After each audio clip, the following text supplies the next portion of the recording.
tolong siapa sahaja. Pengalaman kita memerintah Kelantan sehingga kini, pengalaman kita memerintah Terengganu 1 penggal, dahulunya 2 tahun setengah. Pengalaman kita memerintah Perak setahun, memerintah Kedah 1 penggal,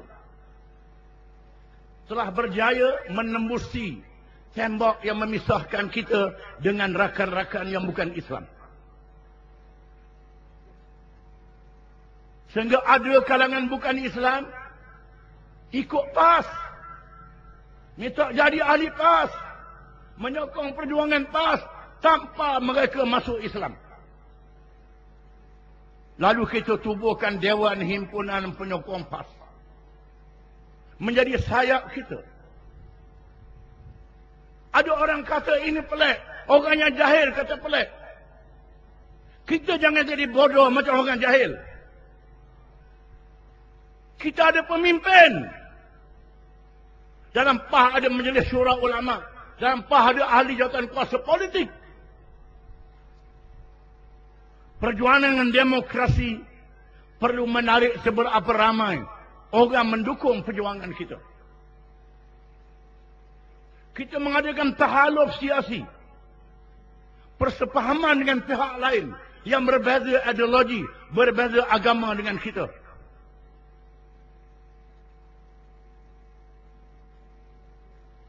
Ada orang dia nak lawan semata-mata.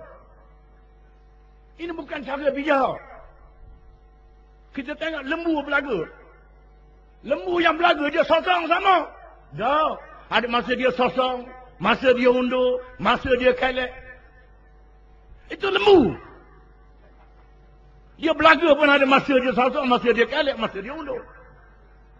Ini tahaluf siasi yang diajar oleh Nabi kita Muhammad sallallahu alaihi wasallam. Maka Nabi bertahaluf dengan pemimpin-pemimpin Quraisy yang tidak zalim.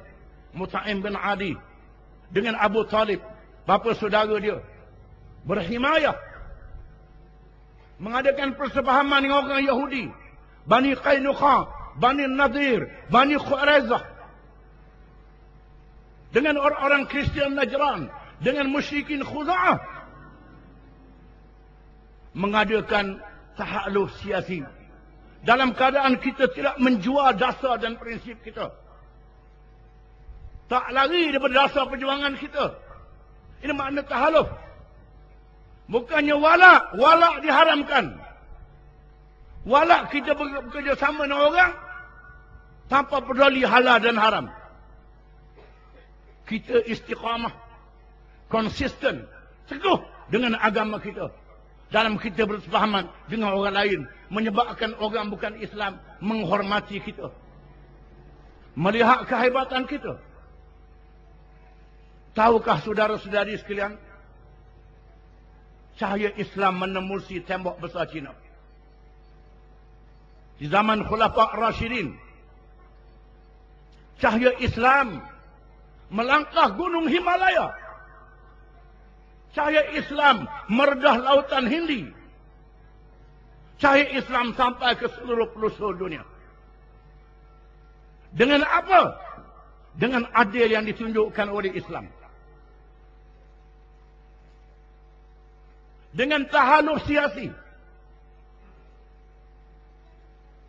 Apabila Maharaja Parsi, kuasa besar dunia yang hebat di zaman itu, menggunakan operasi ketenteraan untuk menghancurkan Islam, menolong kabilah Arab yang murtad untuk menghancurkan Islam.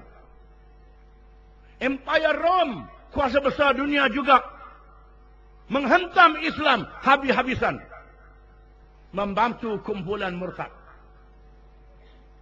Dengan kekuatan iman dan akidah, dengan kebijaksanaan, Parsi dan Rom jatuh. Maharaja Parsi menulis surat dan menghantar utusan ke negeri China, meminta bantuan Raja China supaya Raja Cina menghantar bala tentera untuk menghalang kemarahan Islam. Lalu Raja Cina bertanyakan utusan Parsi, apa yang dibuat oleh orang-orang Islam setelah mereka menakluk negeri Parsi. Biasanya tentera yang menakluk akan menawan perempuan, akan merogol, merampas harta benda, membunuh, menyampak, menyamun. Raja Cina tanya apa yang dibuat oleh orang Islam setelah dia menakluk Parsi. Utusan itu tidak berani bohong. Terus mengatakan, orang Islam menunjukkan adil, menunjukkan baik, membela orang yang susah. Adilnya, kalau anak raja mereka mencuri, mereka potong tangan. Jangankan orang lain, kalau anak raja mencuri, dipotong tangan. Mendengar itu Raja Cina menjawab, tidak ada guna aku membantu kamu. Kekuatan yang seperti ini tidak boleh dikalahkan. Kalau disekat, dia akan melangkah sekatan itu. Maka Cina mengadakan hubungan diplomatik dengan kerajaan-kerajaan Islam. Islam masuk ke Cina melalui peniaga-peniaga sejak zaman Nabi SAW. Zaman Khulafa' Rashidin. Mereka yang melawat Cina ada melihat masjid-masjid yang dibina sejak ribu tahun. Menunjukkan Islam masuk ke Cina lebih dulu daripada masuk ke tanah Melayu ini. Jangan sedap cakap. Ini dia kehebatan Islam. Di mana kebaikan kita, keadilan kita, sifat yang ada pada diri kita boleh menarik orang menyokong perjuangan kita.